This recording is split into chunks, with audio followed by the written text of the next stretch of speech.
भक्तानुकं वादितविग्रहं ईशवतारं कामेश्वरं तं रामकृष्णं शिरसा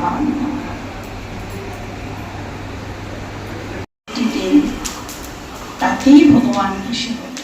তাই আমি অনুমতি দিলাম আজকের এই বিশেষ দিনে আমরা মহারাজের একটি বিশেষ পূর্ণ আবির্ভাব তিথিতে আমরা সবাই মিলে ঠাকুর মা স্বামীজিকে নিয়ে থাকবো। খুব সুন্দর ওনার জীবন বৃত্তান্ত শুনলাম। সংসারে ঠাকুর আমাদের বলেছেন যে সংসারে তিনটি জিনিস দুর্লভ। তিনটি জিনিস কি? তিনটি জিনিস, একটি হলো মনুষ্যত্ব, মুমুক্ষুত্ব আর মহাপুরুষের সংস্রয় লাভ। তিনটি জিনিস আমাদের মনে রাখতে হবে। মনুষ্যত্ব, আমরা কিন্তু মানুষ জন্ম পেলাম। মানুষ জন্ম পেলাম কিসের জন্য? কেন আমরা মানুষ হলাম? আত্মার সাক্ষাৎকার করার জন্য। আমার ভিতরে যে কোন আত্মা, আমি কে, আমি কোথা থেকে এসেছি, কোথায় যাব, কেনই বা এসেছি, সেই সাক্ষাৎকারের জন্য আমার জন্ম হলো। আর আমি কিন্তু জানি না আমি কে। আত্মার সাক্ষাৎকার করার জন্যই আমাদের জন্ম, এবং এইভাবেই আমরা ভগবানের দর্শন পেলাম। এক নম্বর মনুষ্যত্ব। আর আমি মানুষ জন্ম নিলাম, কিন্তু আমি মানুষ জন্ম নিয়ে যে উদ্দেশ্যে পৃথিবীতে এসেছি সেটা পালন করছি কিনা, আমার মুক্ত হওয়ার ইচ্ছা আছে কিনা। মুক্ত হওয়ার ইচ্ছা যদি থাকে তবে আমি মুমুক্ষুত্ব লাভ করব। বলছেন যে মুমুক্ষুত্ব হলো মুক্ত হওয়ার ইচ্ছা। মনুষ্য জন্মেতে আমরা, ঠাকুর বলেছেন যে এই জন্মে আর কোনো, কারণ কীট পতঙ্গ পশু পাখি পুরাণাদিতে আছে যে ৮০ লক্ষ জনে পার করে আমরা মনুষ্য জন্ম পেয়েছি। এই মনুষ্য জন্মতে এই জন্মেই আমাকে তার সাক্ষাৎকার করতে হবে, ভগবান দর্শন লাভ করতে হবে। এই হলো মনুষ্যত্ব। আর মুমুক্ষুত্ব, আমি মানুষ হয়েছি কিন্তু মুক্ত হওয়ার ইচ্ছা আছে কিনা, যদি হয় তাহলে আমি আরেকটি লাভ করতে পারব।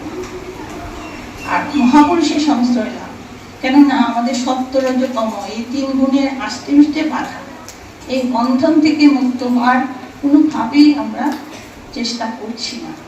যারা আমরা চেষ্টা করছি, যার ইচ্ছা হয়েছে যে না আমি এই সংসার বন্ধন থেকে মুক্ত হব, এটাই গিয়ে দাঁড়ায় মুমুক্ষুত্ব।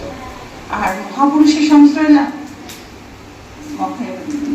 ঠাকুর বলেছেন বা শাস্ত্রাদিতে বলেছেন যে এই দিনের সমাবেশ যখন একত্র হবে, সেই একত্র হওয়ার ভগবানের অনুগ্রহ, দয়া, কৃপা আমাদের হয় না। স্বামীজি বলেছেন যে আমার এর জীবনেই ৩টি হয়েছে। মনুষ্যত্ব হয়েছে, মুমুক্ষুত্ব হয়েছে, মহাপুরুষের সংশ্রয় লাভ হয়েছে। স্বামীজি তার জন্য বলছেন যে আমার যখন হয়েছে প্রতিটি মানুষ চেষ্টা করলেই হবে। এখন বলছে যে সবাই যদি ত্যাগ করে নেয় তাহলে সংসার থাকবে কিভাবে? বলছে যে তোমার প্রয়োজনটুকু যতটুকু আছে সেটুকু করো, ছাড়া বা দয়া উপকার ছাড়া, দয়া ছাড়া, কৃপা ছাড়া আমাদের হয় না। তাই বলছেন, উপনিষদের তাও বলেছেন যে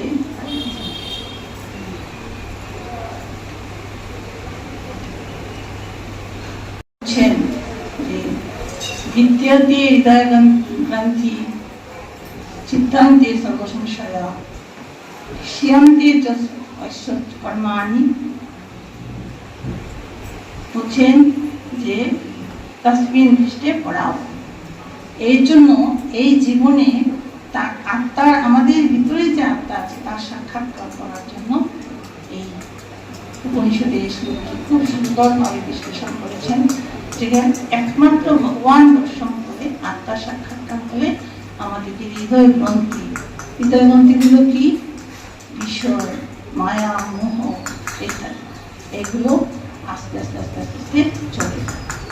তাই আমাদের একটি সঠিক লক্ষ্য থাকা উচিত। সঠিক লক্ষ্যতে পৌঁছতে গেলে আমাদের এইসবের চেষ্টা করতে হবে, চেষ্টা না করলে হবে না।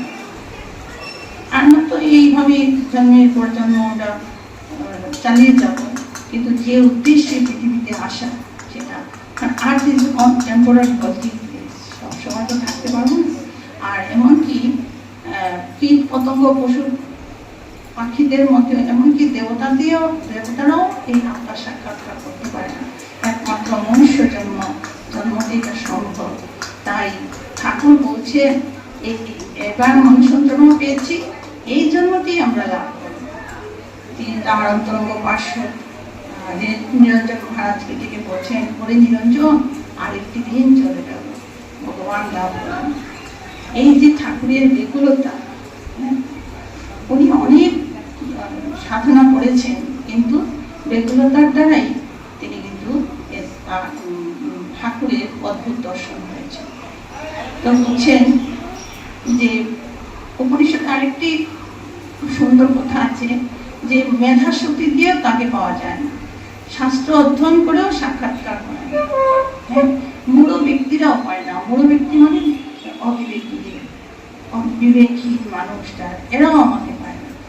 কিভাবে পাওয়া যাবে, কিভাবে তার সাক্ষাৎ হবে? খুব সুন্দর একটা শ্লোক করেছেন, অয়মাত্মা সত্যেন লভ্য, অয়মাত্মা সত্যেন লভ্য, অয়মাত্মা তপস্যাহি লভ্য, অয়মাত্মা প্রজ্ঞানেন হি লভ্য, অয়মাত্মা ব্রহ্মচর্যেন হি লভ্য। বলছে একমাত্র সত্যেন লভ্য, সত্য নিষ্ঠার দ্বারা তাকে আমরা সাক্ষাৎকার করতে পারব। আমার ভিতরে যে যিনি বসে আছেন, একমাত্র সত্য নিষ্ঠার দ্বারা তার সাক্ষাৎকার সম্ভব হবে।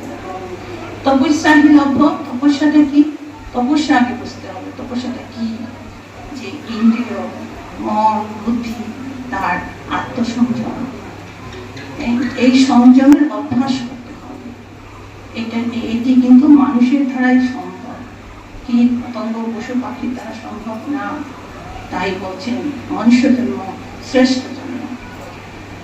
আরেকটি বলেছেন ব্রহ্মচর্য। ব্রহ্মচর্য মানে ব্রহ্মচর্য যারা নেন তারা কায় মন বাক্যে পবিত্রতা, কায় মন বাক্যে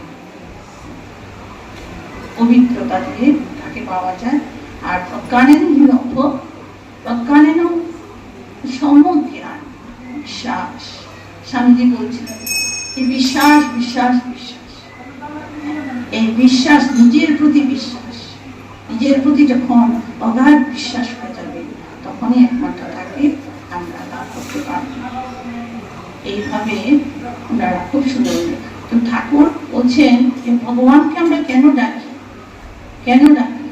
এই তিন গুণের বেঁধে আষ্টে পৃষ্ঠে বেঁধে আছে যে সেটা থেকে মুক্ত হওয়ার জন্য আমরা ভগবানকে ডাকি। আমরা যে ভগবানকে ভালোবাসি না তা নয়, আমরা ধরতে পারছি না। তাই ভগবানকে ডাকার মূল অর্থ হলো এই তিন গুণের থেকে আমাদের মুক্ত হওয়ার ইচ্ছে, এটা হলো মূল সত্য। এই জন্য বলছেন যে আমরা ঠাকুরের জীবন দিয়ে দেখতে পাই যে ঠাকুরের জীবনের প্রথম স্তরে কি করলেন, উনি একটা ভাব আরোপ করলেন। কি ভাব? সন্তান ভাব। মা দেখালেন, মা দেখালেন, ওনার আর কোনো ভাব নেই। সন্তান ভাবে মাকে ডাকতে ডাকতে দ্বিতীয় স্তরে দেখতে পাই মার অদর্শন জড়িত উনি কি করছেন, গঙ্গার ধারে বস্তার মুখে মুখ করছেন। মা দেখা দিয়ে দেখা দিয়ে দেখা কোনোভাবেই আর উনি সহ্য করতে পারছেন না মার অদর্শন।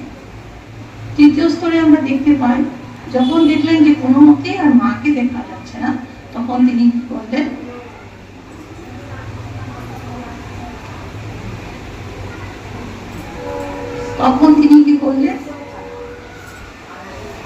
মাকে যখন আর দেখা করছে না তখন তিনি খাড়া তুলে নিজের আত্মবলিদানের জন্য প্রস্তুত হলেন।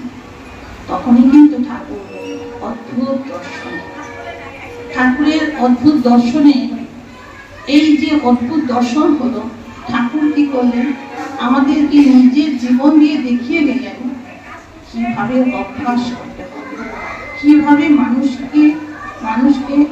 মানুষের নিজের জীবন দিয়ে এই অভ্যাসগুলো করে নিজেকে মুক্ত করতে হবে।